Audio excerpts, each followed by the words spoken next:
Hey guys, it's the Villaman here, and on this channel we review the tech of entertainment. So I just got done reviewing the Sony X950G 4K HDR TV, and during my time using it I had this strange error where my PS4 Pro said that my TV might not support 4K HDR, which is crazy. So what I had to do is I had to go in the menu and enable HDR on that specific HDMI input, and this is how you do it.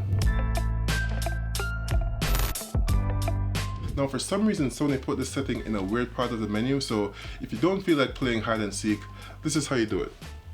So once you go into the settings, you would think that it would be under display and sound, but no, that's not where it is. You go under watch TV and scroll all the way down to external inputs, and then scroll down some more to HDMI signal format, and this is where it is. Now the HDMI port that you have your HDR device connected to is where you want to change it to enhanced format. So this is how you enable the wide color gamut of 4K HDR. So you choose enhanced format, and that's it. Now if the device you have on a particular input is not a HDR device, then you want to have that remain at standard format so you don't have any errors with the device. But that's it. So if you like home theater audio and video and want to see and learn more, then you're in the right place. Hit that subscribe button and I'll see you later.